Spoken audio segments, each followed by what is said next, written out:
بسم اللہ الرحمن الرحیم۔ السلام علیکم، میرا نام ہے زین مختار اور آپ میرا یوٹیوب چینل دیکھ رہے ہیں۔ آج دن ہے 13 دسمبر 2022 کا، آخری مہینہ چل رہا ہے۔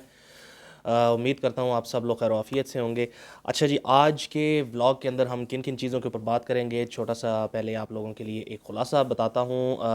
نیب کے بارے میں، نیب کی جو ترامیم ہوئی ہیں سپریم کورٹ میں، اس کے اوپر بڑی زبردست قسم کی جو ہے سماعت ہوئی ہے۔ اس کے اندر مختلف جسٹسز اور خاص طور پر چیف جسٹس کے ریمارکس ہیں۔ اس کے بعد جو بڑی امپورٹنٹ چیز ہے وہ یہ ہے کہ عمران خان صاحب جو ہیں وہ کیا کرنے جا رہے ہیں، ان کا کیا پلان ہے، کس طریقے سے پنجاب میں جو ان کے ایم پی ایز ہیں وہ شکایت کر رہے ہیں۔ اس کے بعد تیسری جو چیز ہے، آج ہماری قومی اسمبلی کے اندر ایک بڑی گرما گرم قسم کی بحث ہو گئی۔ بحث کیا ہو گئی، ایک طرح کی لڑائی ہو گئی، اس کو کس طریقے سے ختم کیا گیا، معافی کے اوپر یہ بھی بتاؤں گا آپ کو۔ پھر اس کے بعد ہم بات کریں گے کہ سلمان شہباز صاحب جو ہیں، آج ان کے لیے بڑا دن تھا۔ ان کو 14 دن کی جو پروٹیکٹیو بیل ہے وہ مل گئی ہے۔ اس پہ آپ کے ساتھ ڈیٹیلز کچھ شیئر کریں گے ان کے کیس سے ریلیٹڈ۔ پھر اس کے بعد جی آج رانا ثناء اللہ نے ایک بڑی اہم قسم کی پریس کانفرنس کی ہے۔ کاؤنٹر ٹیررزم ڈپارٹمنٹ جو ہے اس کے ہیڈ کے ساتھ بیٹھ کر اور بتایا ہے ہمیں کہ 2021 میں ہونے والا جو دھماکہ ہے جو حافظ سعید کے گھر کے پاس ہوا تھا، اس کی کیا ڈیٹیلز ہیں حکومت پاکستان کے بعد۔ اور آخر میں بات کریں گے بھارت اور چین کے درمیان کچھ سرحدی معاملات جو ہیں وہ ٹھیک نہیں چل رہے ہیں۔ تو سب سے پہلے جس چیز پر بات کریں گے وہ ہے پاکستان کی سپریم کورٹ کے اندر آج نیب ترامیم کو جو چیلنج کیا گیا ہے عمران خان صاحب پی ٹی آئی کی جانب سے، اس کی سماعت ہو رہی ہے۔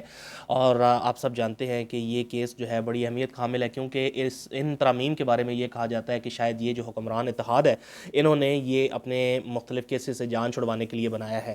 بہرحال ایسی ہی کچھ باتیں جو ہے سنائی دی ہیں ہمیں آج سپریم کورٹ میں بھی۔ سب سے پہلے تو ہمارے چیف جسٹس صاحب ہیں، میں آپ کو کارروائی جو آج کی ہے اس سے آگاہ کرتا ہوں اور مختلف چیزیں آپ کو بتاتا ہوں۔ سب سے پہلے چیف جسٹس صاحب نے فرمایا کہ ایک تو یہ ہے کہ سسٹم جو ہے ہمارا اس کے مسائل بہت زیادہ ہیں۔ وہ اوور آل چیزوں کے بارے میں بات کر رہے تھے۔ وہ ان کا کہنا یہ تھا کہ اگر ہمارے ملک کے اندر ایک آئی جی کو 5 مہینے کے اندر تبدیل کر دیا جاتا ہے اور ایس ایچ او کو 3 مہینے کے بعد تبدیل کر دیا جاتا ہے، تو کیسے کسی کیس کو منطقی انجام تک پہنچایا جا سکتا ہے۔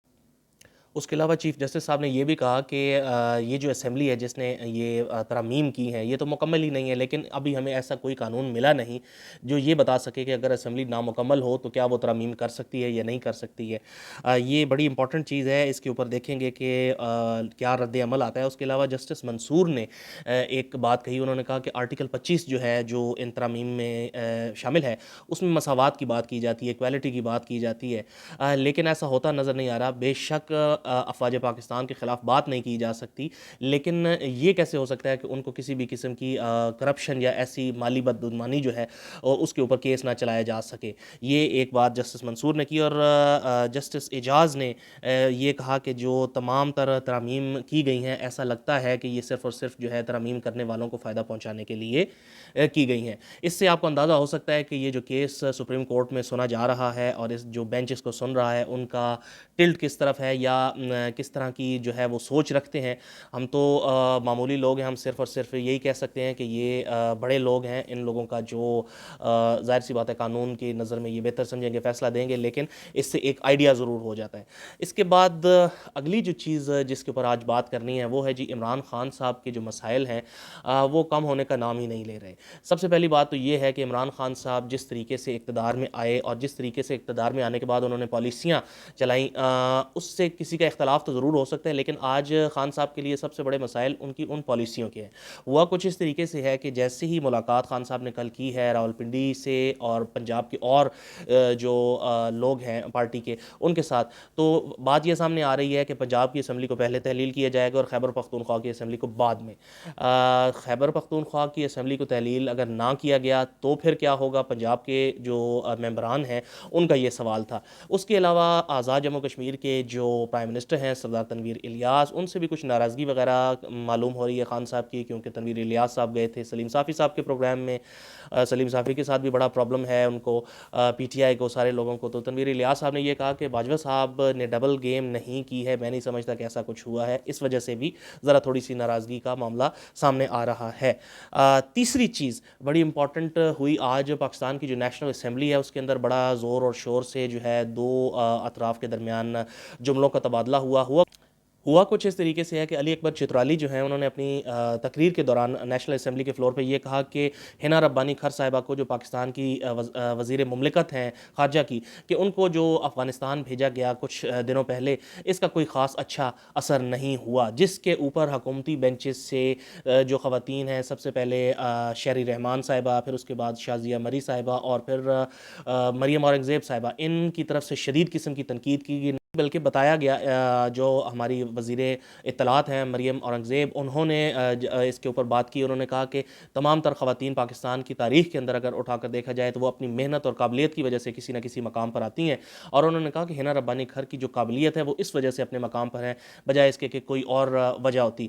یہ بیسیکلی اس سوچ کو ریپریزنٹ کرتی ہیں، بتاتی ہیں یہ ایسی باتیں جو ہمارے معاشرے میں ہے، جہاں پر ہم آج بھی عورتوں کے کردار کو تسلیم کرنے کے لیے تیار نہیں ہے۔ دنیا ہمیں یہ بتا رہی ہے کہ ہماری آبادی کا 50% عورتوں پر مشتمل ہے، اور جب تک ہم خواتین کو اپنے ساتھ شامل نہیں کریں گے، ہماری اکانومی اور ہمارے معاملات جو ہیں وہ ٹھیک نہیں ہوں گے، لیکن شاید یہ بات ابھی ہمارے کچھ حلقوں کو سمجھ میں نہیں آ رہی ہے۔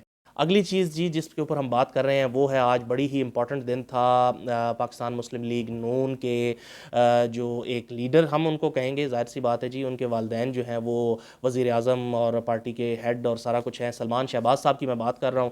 کیسا بہترین انصاف کا ہمارے ملک کے اندر نظام ہے، ایسی ہی اگر تیزیاں جو ہیں وہ باقی عام لوگوں کے لیے بھی ہو جائیں تو کیا ہی بات ہو، لوگ جو ہیں باقی جو ان کو شکایات ہیں چیزوں سے وہ کم ہو جائیں، لوگ کہیں کہ آخر ہمیں انصاف تو مل رہا ہے۔ ہوا اس طریقے سے ہے کہ دو کیسز تھے، ایک ایف آئی اے کا کیس تھا اور ایک نیب کا کیس تھا۔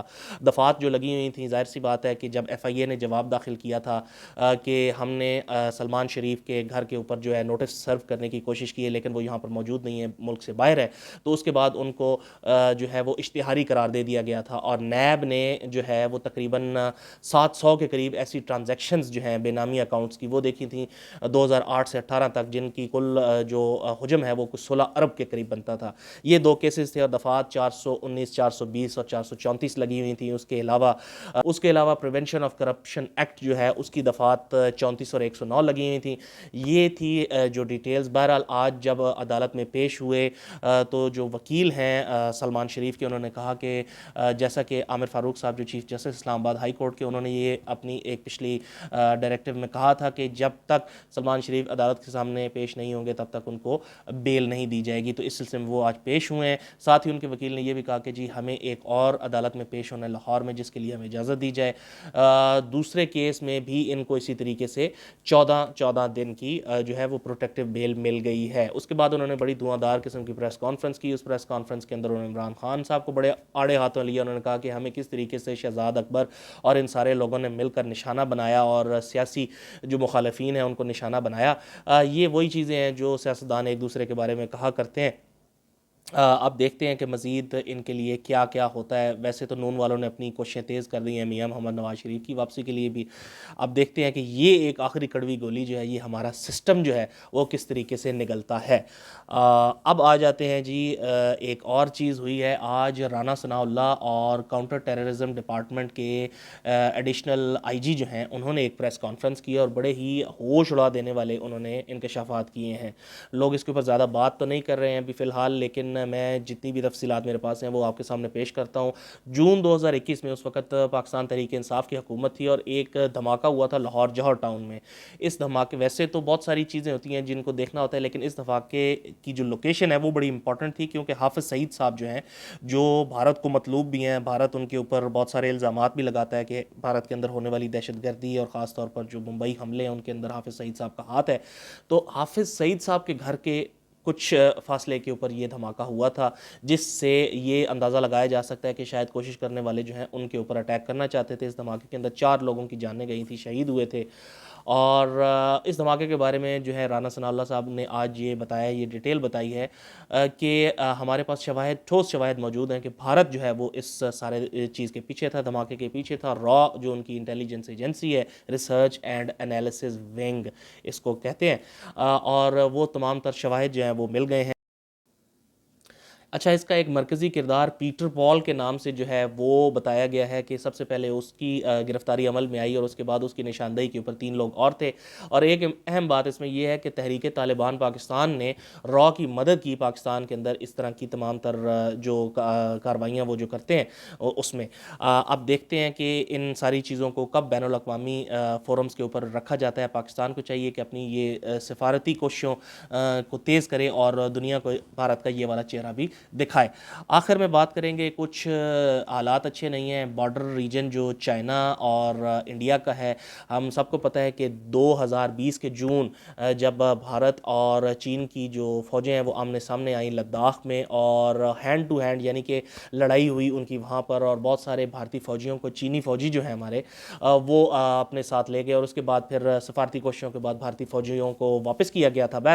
تو بہرحال یہ جو معاملات خراب ہوئے ہیں اس دفعہ وہ ہوئے ہیں اترانچل میں, اور اترانچل جو ہے یہ بھی بھارت کا حصہ ہے, لیکن اس کے اوپر کلیم جو ہے وہ بیجنگ بھی کرتا ہے, یعنی کہ چین بھی کلیم کرتا ہے کہ یہ ریجن ہمارا ہے. اور 9 دسمبر کو جو ہے یہ معاملات ہوئے ہیں. راج ناتھ سنگھ نے یہ بات کہی ہے لوک سبھا کے فلور کے اوپر, اور ان کا کہنا یہ تھا کہ دسمبر 9 کو یہ جو واقعات ہوئے ہیں اب واپس جو ایک انہوں نے لائن بنا رکھی ہے جس کے گرد ایگریمنٹ ہوا ہے اس کے اوپر واپس جا چکے ہیں دونوں ملکوں کے فوجی. یاد رہے کہ یہ تمام تر چیزیں جو ہیں بھارت اور چین کے درمیان بڑی پرانی چل رہی ہیں. اس کے اوپر ایک جنگ 1962 میں بھی ہو چکی ہے. دیکھتے ہیں کہ اس کے اوپر مزید چین کی طرف سے کیا بیان آتا ہے. بھارت کا بیان تو ہمارے سامنے آ گیا ہے. آخر میں بات ہوگی جی پرویز الہی صاحب جو ہیں ان کو بڑی شک کی نظروں سے دیکھا جا رہا ہے پی ٹی آئی کی طرف سے, اور سننے میں یہ بھی آ رہا ہے, خبریں یہ بھی ہیں کہ پرویز الہی صاحب کی کچھ جو ہے بات چیت شروع ہوئی ہے چودھری شجاعت صاحب کے ساتھ, اور چودھری شجاعت صاحب کے بارے میں یہ بتایا جا رہا ہے کہ ہو سکتا ہے کہ وہ لندن جائیں میاں نواز شریف صاحب سے ملنے. تو یہ ایک ایسا ٹرائنگل بن رہا ہے, ایک تکونی سچویشن بن رہی ہے, صورتحال جو ہو سکتا ہے آنے والے دنوں میں کچھ لوگوں کے لیے پریشانی کا باعث بنے. ابھی یہ خبریں کہاں سے آ رہی ہیں, ان خبروں کے بارے میں بھی آپ دیکھ لیجئے کہ جن جن ٹی وی چینلز اور جن جن میڈیا ہاؤسز سے یہ خبریں آ رہی ہیں ان کا بڑا قریبی تعلق ہے پاکستان مسلم لیگ کاف کے سربراہ چودھری شجاعت حسین صاحب کے ساتھ. میں امید کرتا ہوں کہ میری ویڈیوز آپ کو پسند آتی ہیں اور آپ کے لیے انفارمیشن ہوتی ہے ان کے اندر. اگر آپ کو پسند آتی ہیں تو آپ ان کو ضرور لائک, سبسکرائب اور شیئر کیا کیجئے. کوئی بھی آپ تنقید ہے, کوئی بھی چیز آپ سمجھتے ہیں کہ وہ ٹھیک ہونی چاہیے, مزید بہتر ہونی چاہیے, وہ بھی آپ مجھے بتائیے. مجھے آپ لوگوں کی رائے کا انتظار رہے گا. آپ سب لوگ اپنا بہت بہت خیال رکھیے گا. کل انشاءاللہ تعالی آپ سے پھر ملاقات ہوگی. تب تک کے لیے مجھے اجازت دیجیے. فی امان اللہ.